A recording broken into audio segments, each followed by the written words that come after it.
Hello, Professor Cheek. Welcome to this episode of Today on Wall Street. We're so great to have you here. Professor Cheek, you are a renowned Canadian historian on CCP history. Before we get started, I wonder if you can introduce yourself to our audience a little bit more. What's your personal history of engagement with China, so to speak? Well, I'm very glad to be here, Lizzie, and to talk with you. I am a transnational person. I used to think it was very exciting, but when I came to Vancouver, I realized I'm very boring. I was born in Australia, raised in America, and I'm a happy new Canadian. And I've been interested in Asia and China since I was in high school. And I was going to choose Japan.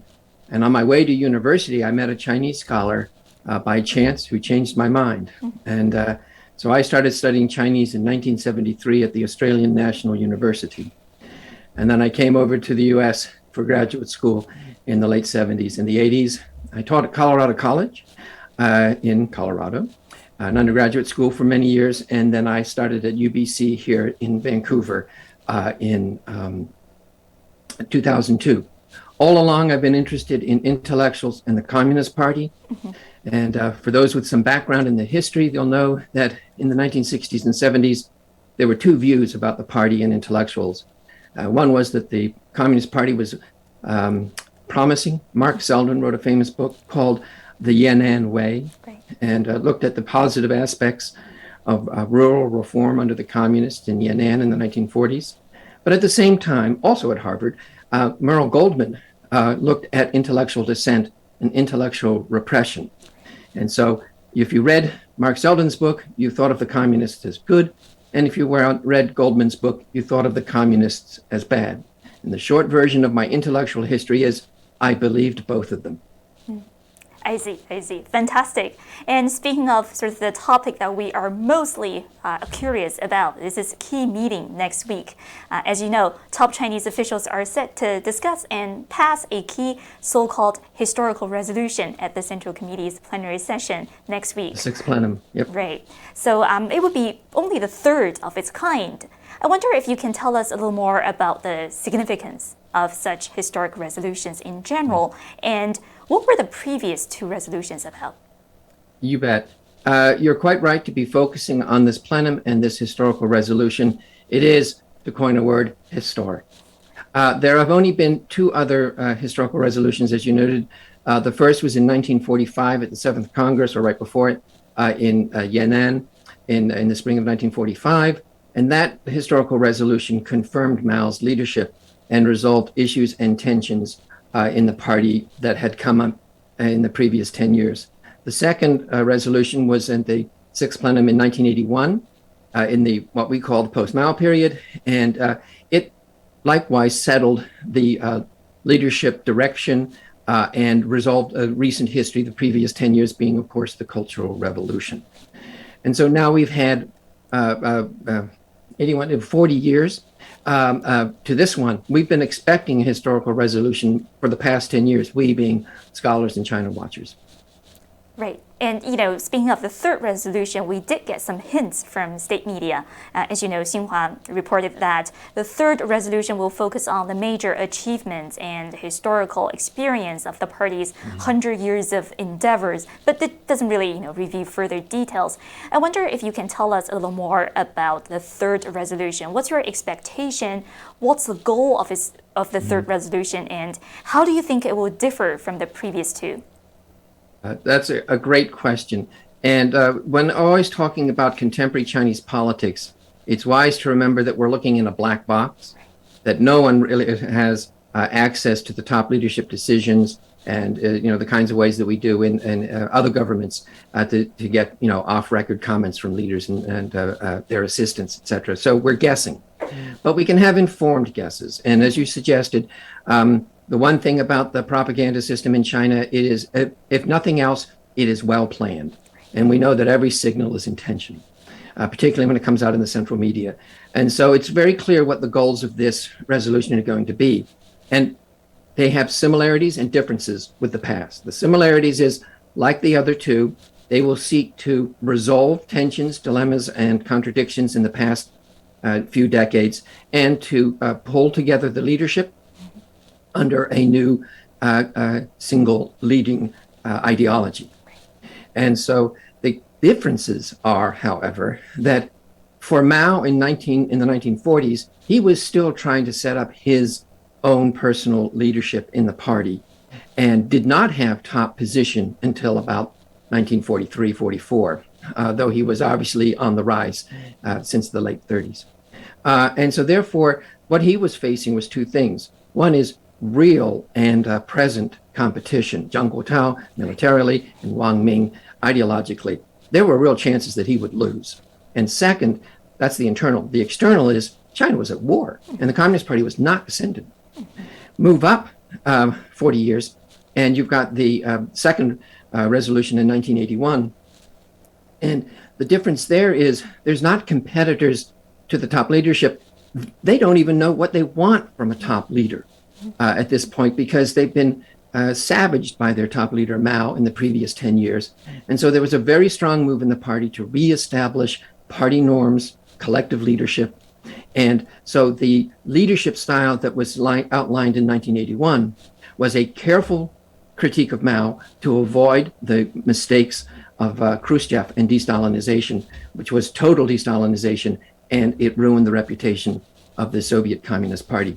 So Deng Xiaoping did not allow a full critique of Mao in the 1981 resolution, but it also did not identify a new charismatic leader. In fact, the point of the 1981 resolution is we don't want a new charismatic leader.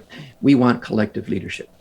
Now we've come to what is the results of collective leadership by the time you get to the 2020s. And it is clear that this is not just Xi Jinping himself, but it is clear that the party feels the need for tighter personal leadership rather than collective leadership. It's drifted too far for them, and they want to reestablish belief in the party and party norms and have a single face for that. In my lighthearted way, I call it they want an Elvis Presley, someone who's going to get everyone up to dance. Not sure that Xi Jinping and Winnie the Pooh are the person to do it, but that's the one they've chosen. I see. Fantastic. Thank you so much for your insights. And, Xi Jinping is this, mysterious character that we all want to understand. I, for one, am particularly interested in Xi Jinping's relation with the party's history. As you know, Xi has in recent years ramped up efforts to forge what he calls a correct outlook on history and denounce cases of historical nihilism. So I'm curious, how would you characterize Xi Jinping's leadership with the party's own legacy, especially with Mao Zedong's legacy? I'm very fond of encouraging my students when they say, this looks like a return to the Cultural Revolution, or this looks like a return to Mao Zedong. Does he want to be the new Mao Zedong? I say, put away your quotations of Mao Zedong, the little red book, and get out your Liu Xiaoqi's essay on the correct cultivation or the cultivation of the Communist Party member. My point is, I think Xi Jinping looks a lot more like Liu Xiaoqi than Mao Zedong. And the key simple way of looking at Xi's operation in the past 10 years is when Mao Zedong was unhappy with the party and felt it was not doing the fully revolutionary approach that he wanted, he sent in students. He just mobilized the public to attack the party. But Liu Xiaoqi, in his work in the 1950s and 60s, before he was deposed in the Cultural Revolution, and remember, he was number two. He was the next in line. Liu Xiaoqi would send in work teams. That's higher party organizations to investigate and to correct locals. And what is the Discipline Inspection Commission that has been so active under Xi Jinping? It's a set of work teams. And so therefore, the kind of history and leadership that I think that Xi Jinping is reflecting is more like the organizational, institutional approach to the party. But he's blending the collective leadership that the Deng Xiaoping era got after the second resolution and the charismatic leader idea from the first resolution. So he's trying to get the best of both worlds. I see. And, I wanted to turn to Xi Jinping's view of the world a little bit. It seems like China has turned significantly inward under Xi Jinping's leadership, which happens to coincide with a sharp deterioration in China's relations with the world, most importantly with the United States. So tell me a little bit about the ideological roots of Xi Jinping's view of the world. What are some of the key points we should understand in order to understand Xi Jinping's approach to the world? And what do you think we should make of Xi Jinping's focus on domestic politics and economic self-reliance. How does that focus on the domestic, issues square with China's ambition or the China dream to position itself as a sort of alternative to American global leadership? That is the fundamental contradiction that's facing Xi Jinping thought on socialism. I can't even do it all. The new characteristics in the new era. I take a breath in the middle. Xi Jinping thought is, on the one hand, he wants to claim, or those who are working with him want to claim that this is China. China is different. It's sui generis, and we have our own ways of doing things. On the other hand, they want to argue that China is a model for the world. So that's a contradiction that they're facing with. The important thing to remember is that this is not just Xi Jinping.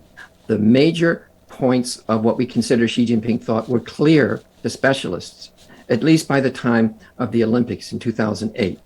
In other words, the major points, as you said, the critique of historical nihilism and the caution about Western cultural influences started before Xi Jinping. He is merely carrying it out and bringing it to, if you like, perfection.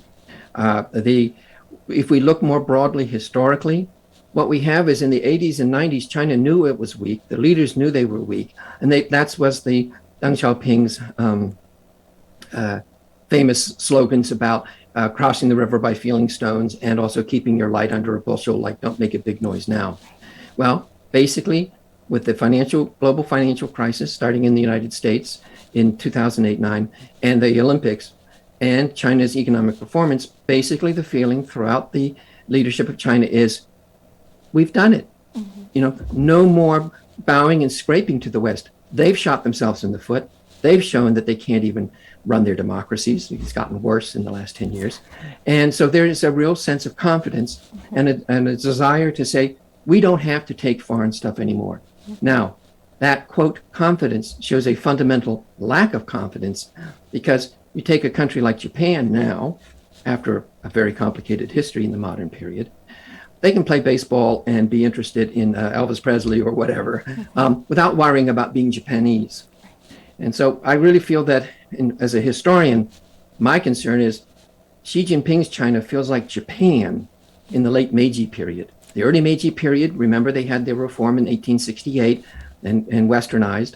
And for the first 2 decades, everything Western was great. Then after they started to have some success, they sort of felt like, hey, wait a minute, we have to have the Japanese way. And I don't think we have a Thucydides trap, but I think we have a Taisho trap, that we have to help China avoid going all the way down the dark valley that Japan went. I see. Fantastic. Thank you so much for the insight. And finally, I wanted to turn to the future, or the near future, a little bit. As you know, observers seem to expect the third historical resolution will likely lay the ground for extending Xi Jinping's term as China's paramount leader. I wonder if you think there will be internal pushbacks among party elites against Xi Jinping's, defying the two-term precedents set by his predecessors. And, what are the risk factors associated with Xi Jinping's further grip on power? Boy, that is the $64 billion question. It is clear. Please remember the first caveat. When we're talking about Chinese elite politics, we are looking at a black box. Nobody really knows, but we can make educated inferences and guesses. And what my guess is that Xi Jinping is doing this very much with the help of Wang Huning, who is his ghostwriter and now on the Politburo Standing Committee. So he feels he needs to have a strong control to handle the internal tensions in the Chinese system that has evolved under the reform period. And so that's ministries that won't work with each other and local interests that are in competition with each other. Remember, China's a continent, not a country. It's an empire-sized polity trying to be a nation state. There are a lot of internal contradictions socially, but your question was political pushback. And yes, there has been. It's already clear that there's been internal political pushback at all levels, that there's a large part of the party that bought the opening and reform version of Chinese communism, and that was to have collective leadership and an established rotation of leaders every 10 years. And so it's there. And so whatever is coming out of the propaganda organs under Xi Jinping is happening in the context of that internal opposition. How big, how strong, we don't know. But finally, from a more objective or outside point of view, the problem with Xi Jinping having permanent leadership and breaking the regular leadership transition is this revives the fundamental flaw of Leninism, which is succession politics. And it will lead to instability. He might stay in power to 2035, but then he will not have produced an heir. Yeah, and that sounds kind of dire, I would say. Well, do you expect those internal pushback to materialize in substantial ways visible to the world? That's a darn good question. My fear is that it will express itself through dysfunctional infighting, maybe even getting rid of Xi Jinping in some kind of extraordinary fashion, some purge or some event. My hope is that they will use the mechanisms of the Leninist system to try to build towards reform. There are, the one model is, and this is, I admit, a fantasy, but Jiang Jingguo ran an authoritarian regime when he started, and he made a transition to democracy in Taiwan, and that's a Chinese society. Right. Whether or not it's part of the PRC, I'll leave that to people with a higher pay grade than me. But it's possible for a transition in the Chinese Communist Party towards a more latitudinarian or liberal, in the sense of flexible approach that's still orderly, but not as dictatorial, but it's not guaranteed.